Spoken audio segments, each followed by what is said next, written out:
Hi and welcome to OUTdeBOX Talks. This is one of its kind show where we talk to different people across the globe, people who have been doing, creating or making wonders, doing things out of the box. And one such person that I have today is Pravin Shekar. He is an outlier marketer. He is a storyteller, a raconteur who's right now in the box. So Pravin, how are you feeling today? Feeling good, great, awesome, wonderful. Wow, beautiful and energetic as ever. So I'm going to start off with a very interesting question which is very relevant to you also, which is, do you think ideas are original or are they inspired? Ideas are nothing but an amalgamation, a combination. There are no original ideas, there are original combinations, because every initiative that you and I are a part of, a little bit of you and I also gets added to it. So if you ask me for inspiration, inspiration can come from anywhere, Harish. I firmly believe in the Da Vinci school. Who is Da Vinci? He's an architect, a sculptor, an inventor, and a whole lot of things, because his inspiration is varied, his sources are varied. So when looking at solving a particular problem, when trying to come up with various aspects, he's got all of them in his brain. So he gets to pick and choose and connects the dots for that particular problem, which is why you need to have varied sources, which is why you see a big library behind me. I've got a similar one in the office. I've got books everywhere. Ideas are not original. The combinations are original. And that's my viewpoint as well. That was very interesting to know. I want to know from a point, the person you are, what you are today. I'm sure this got shaped over a period of time. So were you conditioned from early childhood, where you told like you got to be like everyone, or were you told like, son, go be different, don't join the herd and be different from the whole crowd? So when did this happen? Did you choose at some point of time in your life that, okay, I need to make the transition from here to there? I'm sure at some point of time in your life this transition would have happened, or was it early days in your life? Well, I grew up in the India of 70s, 80s and 90s, Harish, as did you. Comply, keep your head down, be a part of the crowd, and once in a while blip is okay. You win an oratorical competition, you win something in dramatics, once in a while is okay, but then put your heads back into the books, get reading, get cramming, because reading and marks defines your success and salary and the like. And that's how it went on. I did have momentary blips of rebelling, so to speak, either not the teenage rebel, but in terms of career or what I wanted to do.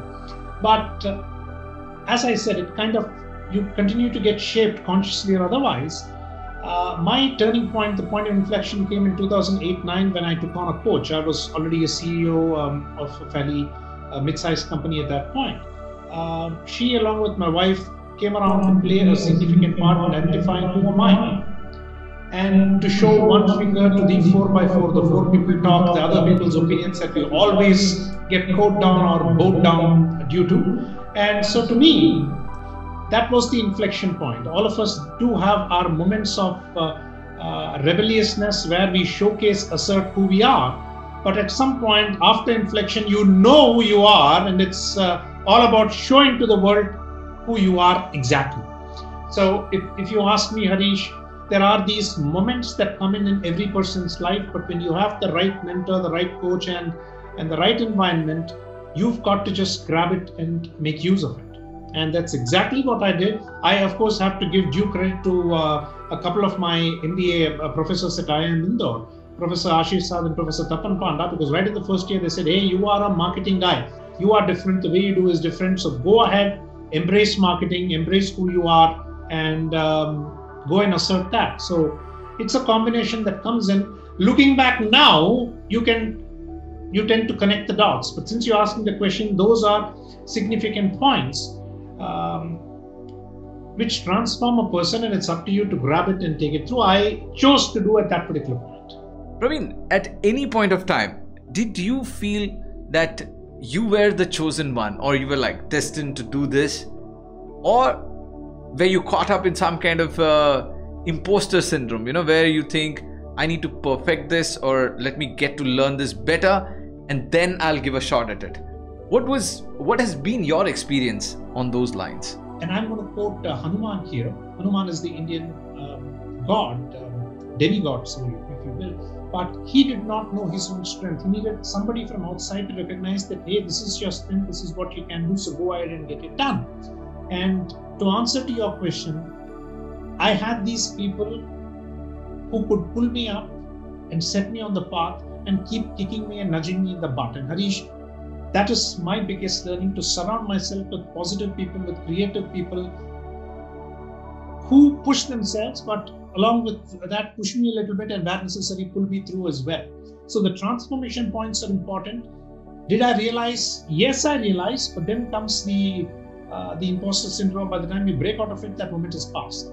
So it is necessary for us to be aware of, which is why I say my wife, my coach, and my support system, which kept nudging me to go ahead and achieve and do a whole lot more, helping me discover myself. And come on, I'm in my mid-40s, and every 4 or 5 years you need to continue to rediscover yourself, and therefore the necessity to surround yourself with creative people, with people who are, I'm not saying stressing themselves, but who love what they do and they love what I do, and together we're looking at pushing it through. So yes, it is a moment of the transformation points are there, Harish, but what you make of it internally as well as with the support system is something that makes me an outlier marketer today. And I'm shameless enough to say, yes, I'm an outlier. I want to be different, and I strive to be different. I think that's beautiful to hear from your end, and to a large extent I completely resonate with what you say, because it's what keeps us all alive and going, you know. A very important question at that level, you know. So you do all this, and you said you brought in this very important point that you don't stress yourself out to do these things. So I always feel play is a very, very interesting and an important aspect of feeling different, to do things out the box. I would rather say living your life out the box. So how much of play has been part of your life? You know, I've seen moments of your craziness that you bring outside, you know, be it the costumery that you bring around, or the various facets that you do in theater, singing, like something that people don't really expect from a typical marketeer. So how has play been an important role in your life, and how has it shaped you? My first booklet that came along that I got done, I think 7 or 8 years ago, to go along with the talk, was called Screw the Box. So bringing back into play, what is play? It is not just games. It's who you are and what brings you joy is what I would define as play. To me, it could be hiking the Himalayas. I've done 5 high altitude treks. It could be photography, travel, writing. So what is it that brings joy to your life? I watch a lot of movies, and I've got a commonplace book, Harish, that's called Dialogue Diaries. So all the dialogues that that resonate with me, I make a note of it and then write articles on it, compile them together. So what is play? Anything that brings joy. I'm not using the much abused word of passion, because passion changes. And if passion does not pay, what use is that passion? And by pay, I just don't mean money. When you play, it pays you back with endorphins and sparks in the brain that enable you to bring it back into work, into whatever you do. So to me, play is as important. My play is also the books that I read, the people I interact with, and to do what I want to do when I want to do. Legally, ethically, morally binding. But then, hey, when you choose to be different, and you frankly, I frankly only care about my tribe, because I love them, they love me back. And people beyond the tribe, I'm not going to be worried about the invisibles and what they will think. Well, I want them to think I'm an outlier. Whether they like me or hate me, they've got to think about me, Harish. I think you made it a very interesting point, you know, said, like they say, you hate me or love me, but you can't ignore me, you know. That's something I can really pick up from that, you know, become that person, you know, where people either love you, they either hate you, but they can't simply ignore you. And that's something I've seen you in terms of the way you crafted over the years, you know, right from your persona, the looks, the style quotient that you bring to people. This look is natural. That's the legacy of my family over centuries. And probably your trademark laughter too, where when they say Pravin Shekar, and then they know, okay, that guy with that moosh and that loud laughter, and I really like that factor, because you find it very difficult to actually find people today who really laugh it out. If somebody is not really laughing it out, then what's more important in life? So this brings me to another important question. The question that I have for you right now. So you said play. Getting into the shoes or getting to play is a very, very difficult aspect as we grow in our life, be it in terms of age, in terms of maturity at your work and stuff like that. Play used to be the most intrinsic part of our lives when we were a kid. But then as we grew up, the play probably took little different dimensions. And then at some point of time, it simply got eroded or kind of vanished from most people's life. Do you think people don't play because they feel very vulnerable? Because playing at a certain age makes them more vulnerable, makes them more catching all the wrong eyeballs or so? Or is it that condition that they are done in their life from childhood that you need to be there? Do you think, what is it? It's that vulnerable feeling of themselves, or is it the conditioning that is stopping them from playing? We become aged even before we hit that age. And we get worried, what will other people think if they find me playing marbles on the street or doing, what will they think, what will they say? So that stops us, apart from sheer lethargy that comes as we age. But you are right, it's a very pertinent question to keep that child alive and go ahead and play and have fun. So even now, of course, we can't, but under normal circumstances, if there's a bunch of boys playing cricket on the road, I'll jump straight in. It doesn't matter, because you need to keep that child in. You are an artist. For you, play is art.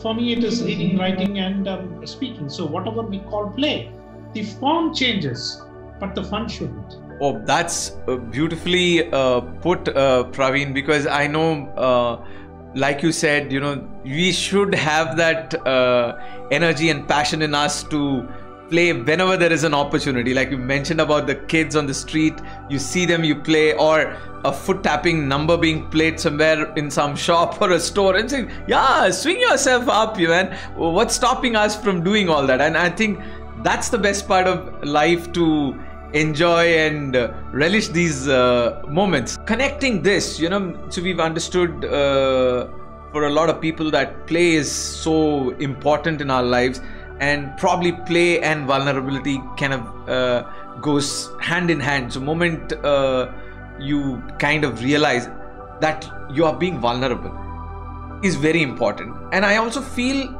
the moment you realize your vulnerability and you present it out to the world, you say what are your challenges, what you are facing, and I am so and so, I'm good at this, but I'm not good at this. One, your own acceptance, and then accepting it in front of your, say, your team, your colleagues, your family, and all of that brings a different facet of you, which kind of starts building the moment of trust.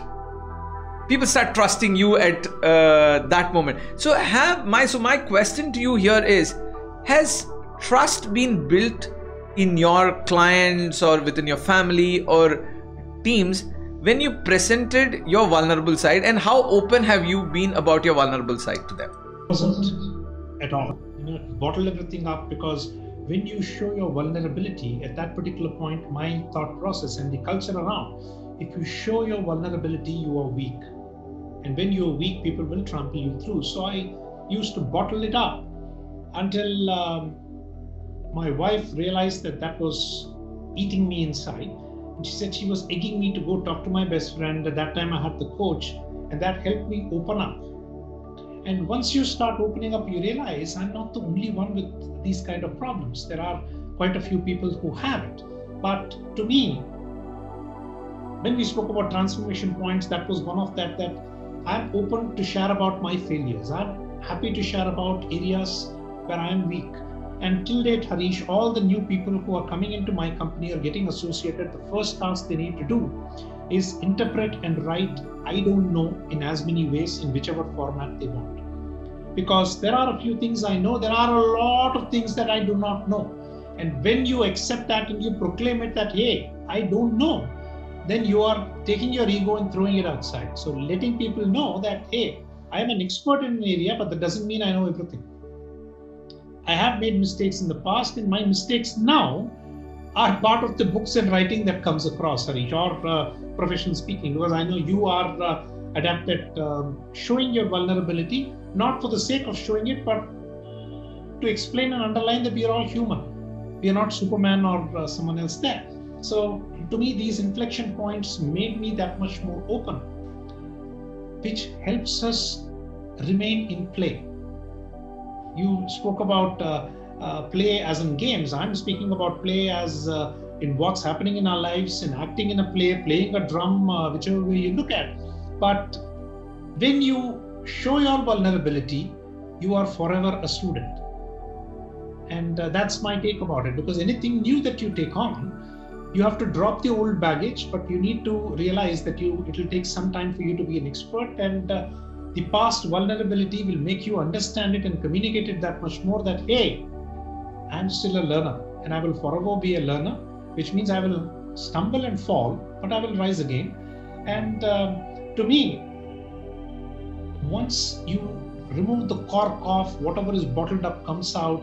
And in various instances, I talk about why my business has failed, why I failed as a CEO or as a leader, and what am I doing until the next failure and the next vulnerability that hits us.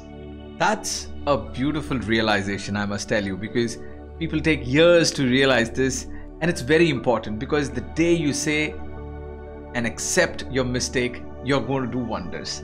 So at that point, do you realize that this kind of a trust building factor has helped you to collaborate with varied sets of people? Because if you have to collaborate with a wide set of people, you need to build a lot of trust. How has this exercise helped you in whatever collaborations that you brought in your life? When you're closed, Harish, there is hardly any collaboration. The minute you open up, you show your vulnerability, you break the walls that may physically or literally be there around, you become that much more approachable. So to my company, when I go and say, listen, I don't know, I screwed up, and let's pick it up, then they are open to come and share feedback with you. You're talking about collaborations. When you drop it, you make self-deprecating humor. Well, on a lighter note, a lot of people use the comb over to cover their vulnerability. I've shaved it off to show it completely.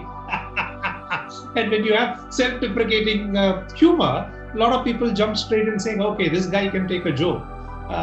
We can go ahead and do a humorous poke. And then that's how relationships get built up, because there is a comfort level, there's a comfort feel. If that is not there, if a person seems stern and unapproachable, then nobody's going to come in. But then you need to be true to your core as to who you are. You can't just put on an act, because an act is another wall that will crumble. So I'd rather tell you openly, this is who I am, and you know who I am, and accept me for who I am, not for whom you want me to be. I'm not giving a dating session here, but that's how all relationships are built up. So this brings us to a point where I've understood, like you've done, and this has helped you to bring in more collaborations. What is that you built in the pipeline, Pravin? If you can throw a little more light in terms of how you're doing different projects using collaborations, how you're doing books today using collaboration. I know you're doing a whole host of things around you, and I'm very sure that it's just not straight you alone, but then it's the army of collaboration. If you can throw a little more light to all the people around who are listening right now as to how can collaboration help you to do wonders around you? I collaborate with a very selfish motive, Harish. And my collaboration with my colleagues, with everyone else, is how can I make you a better brand? Because you become a better brand, you make the company, and you make me a better brand. So my collaborations, when you look at currently, I'm working on about 6 book projects.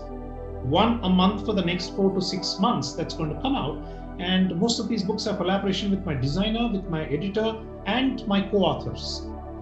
And it's shaping out beautifully, because now on the rapid writing front, I'm working on, say, can you write a book in 2 days? The first draft, of course, not the full thing. And 2 of my recent books have been there with collaboration, that I start and keep sending it to my editor, pull my designer in, so that in the end of the 2 days, I have 10 to 15,000 words, my sweet spot, and then it goes straight through into production in the next 2 to 4 weeks. This is just the book writing. Then we have games that are being developed. We are coming up with a meditation music program. I've got 3 other divisions here. Half the business went down with whatever nonsense is going on. So it's, as entrepreneurs, we've got to keep innovating. I'm looking at 2 to 3 more business initiatives, and each of which is being led by a different collaboration partner. Some inside the company, some as a partnership, and some purely on a project basis. So Harish, when you want to go ahead and help other people, they also want to come in and help you and help each other. And that is my motive here.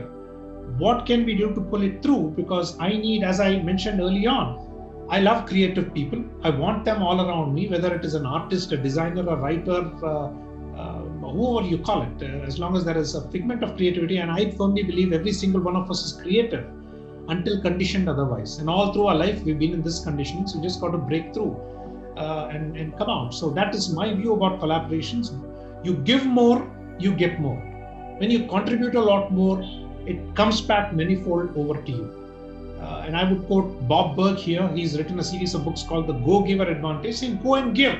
Give without expectations. Well, I have not reached that stage yet. I still have some expectations, some targets. Yeah, the online courses is a collaboration. Book writing is a collaboration. The business divisions that I'm looking at is a collaboration. Some with clients, some with partners, some with friends, some with absolute strangers. Hey, it's the walls are broken, Harish, and it is going to be a world of collaborations going ahead. And I'm looking forward to it. I am ready for it. Wow, Pravin. I think that's like a multitude of businesses which are lined up. So what's coming up in the immediate future in terms of your books and games? Anything that you can throw a little more light on? My first book collaboration with my younger daughter and with my elder daughter. So I've got 2 books. One book that's coming out in July called the Gatotkacha Game, Marketing Lessons from Mythology, where my younger daughter, which is her 4th book, has written a story about Gatotkacha, who in the caricatures and how will look a bit like me, or I look a bit like him. And I do the marketing lessons from mythology. And in August comes my collaboration with my elder daughter and my mom, called Love is Just a Page Away, a collection of my short stories for which my elder daughter has done all the illustrations, and my mother is translating it into Tamil. So it's a multi-generational collaboration that I'm coming up with. There is an online course that I'm launching on Micro Marketer. That is my solo course. There is a group called Flingos, of which you're a part of, and we're looking at coming up with showcasing creativity and how to reboot yourself. So, and of course, salvaging a part of my business while focusing more on the newer divisions that are going to come out. So Harish, quite a lot of creative part, because I firmly believe that anything creative needs to have an end. You need to put, I'm not saying it has to be perfect, but it has to be given some shape. So when you start writing, the book is some physical shape or ebook. So when you look at a course, the number of students in the tribe you build is going to be replicant of that. So that's what I'm working on, Harish.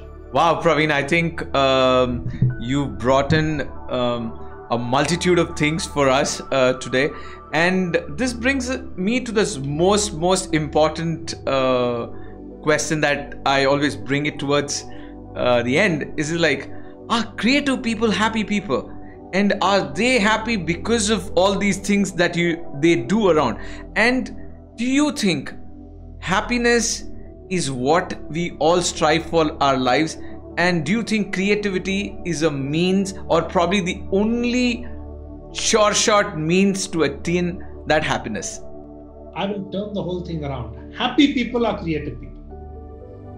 When I'm in a positive frame of mind, words flow, ideas flow. I always have pen and paper around with me, or some writing instrument. When you surround yourself with positive, creative people, good things happen. When it is all negative, it's a downward spiral that you get through, and those are moments when you know nothing seems to be coming out of your brain.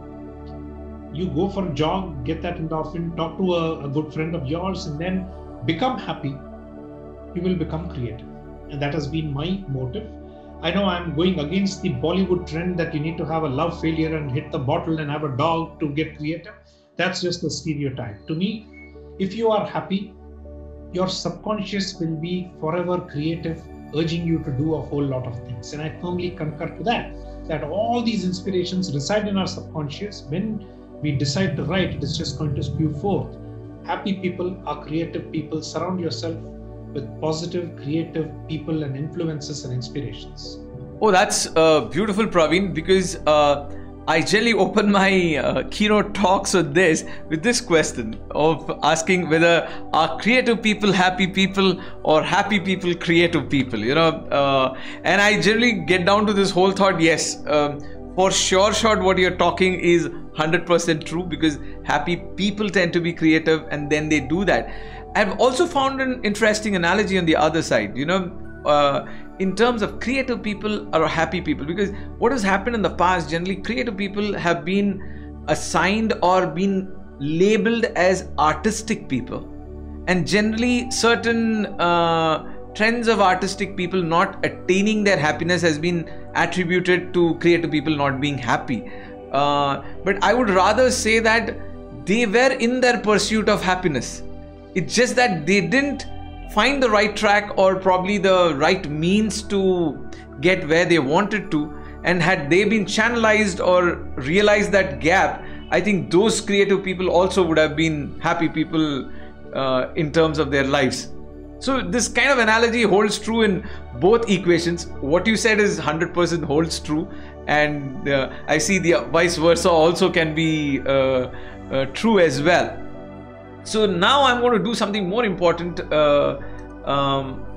like most talk shows and other things, people start with the introduction. I'm going to ask you some personal questions towards the end, Do let me know about a little bit about your background, your family, because you said you're doing a lot of interesting stuff with your daughter, with your mom. So how's things at a family front for somebody, a creative guy who's, I'm sure, has a lot of things going around in the world? I'm able to be creative and do a lot of things because my family has allowed me the space and let me off the hook when I have to focus on writing. And therefore, bulk of who I am is thanks to all of them, including my teenage daughters, who know when to give me my space when I'm in that creative zone to allow me to. We are a joint family system. We live with my mom, who's a retired school teacher, therefore strict on that front. So not too many late nights, not too many, well, I'm an early riser automatically because bulk of the creative ideas, Harish, come early in the morning, and if you don't capture it, they just fleet away. But back to the family, they are a support system. My wife continues to encourage me on all my madcap ventures, and you need that kind of support behind, and that kind of positive support behind that says, go ahead, live your life, have fun, just make sure there's enough food on the table. That's something that I've taken care of. So that's basically it. As a family, we love traveling. We've done hiking together. We've done hiking separately. A whole lot of family travel, individual travel, couple travel, dad-daughter travel. So that's what we all do. Photography is a running theme, as is art in the family. And my wife is the solid support among all the initiatives. My daughter has written 3, fourth one is coming up. My elder one is into design. Her first book is coming up, but she's had 2 art exhibitions already. So a lot going on. The books, half the books behind belong to my kids. So that's what the family is about. That's what the support is about. And I'm shamelessly accepting that they've let me off the hook to go ahead and do whatever I want to do. And what I am is thanks to them. I'm sure you're going to be making a lot of families and a lot of people really envious by saying, oh, what a family. It's like a perfect example of it's just not you, but then you've spread this whole creative virus inside the family. I would say, to be more topical, I would say to your daughters, to your mom and your wife and everybody. And I'm super happy that I could get you onto the show and talk about this experience. And I'm sure all those people who are looking at this video are going to have tons and tons of inspiration for themselves to take forward in their lives and go forward for this whole journey of being creative and happy. Thanks, Pravin, for being on the show, and look forward to more creative and outlier marketing happening around. Yes, think outliers, stay out the box. Thank you very much. Thank you, Pravin.